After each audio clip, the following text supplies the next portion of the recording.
Hey, welcome back to Greasy Boy Customs. I'm Dirty Dan, and let's give you a little update on the M37. Tell you a little bit more about what's going on with this bad boy. Here we go.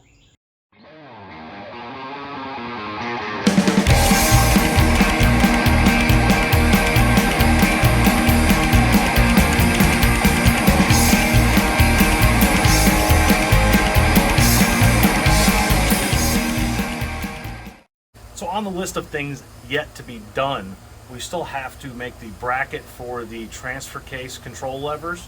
We still have to put the transcooler in, the throttle cable, the detank cable, the fuel lines, the fuel pump, finish the wiring, and the something else. Oh yeah, we got to move the radiator, mount the power steering pump, get the belts and hoses on, and finish running all of our heater hoses. That is a lot. Doesn't seem like a lot to some people, but it is a ton of work to be done, and we're going to try our best to get it done. So let's get started.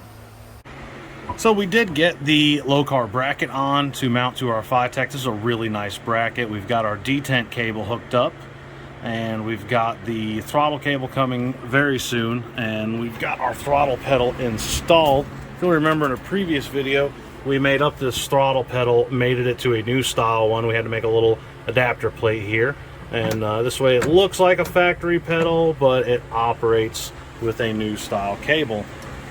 So if you've never adjusted a kickdown cable, now our throttle cable is not connected right now, but the kickdown cable to a transmission on a Turbo 350. You hook it in here, here's your cable stop. You want to open your throttle to wide open, and you can either have a helper hold it down or use a zip tie to hold it in place.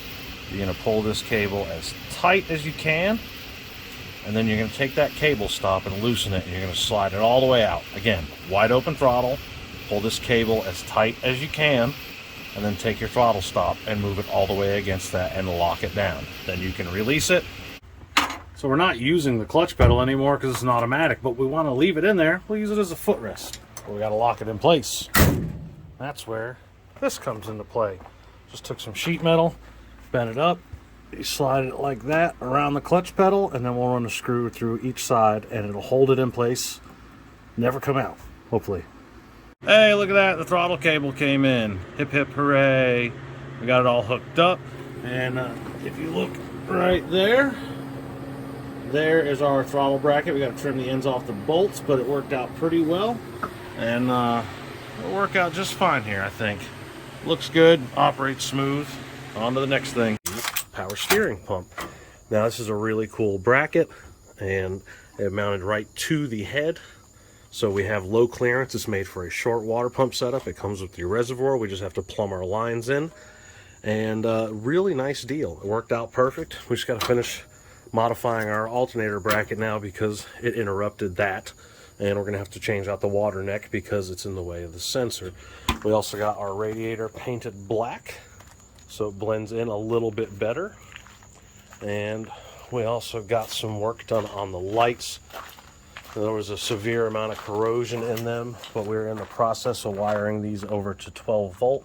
We've got all the wiring run. So as far as setbacks go, we do have a couple. One of those things being that the Phytech fuel system requires that the fuel pump be gravity fed. In order for the pump to be gravity fed from the tank, it needs to be lower than the tank, and it also needs to have the fuel gravity feeding to it. So it's not designed to pull out of the top of the tank. So we're gonna have to modify Mike's tank, probably actually gonna use the drain if the fittings are big enough to supply it. I haven't taken a look at it yet, but it needs to be about a 3/8 at least. If not, we're gonna have to modify that to make the fuel tank supply the fuel pump properly so it'll work. Then you have the other setback. With my current medical condition, I am not able to work in the shop.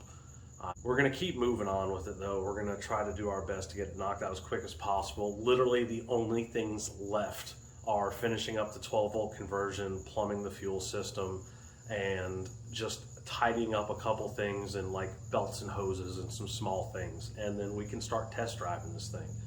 Hopefully we'll be there very soon. Oh, by the way, the Driveshaft did come in and it fit wonderfully.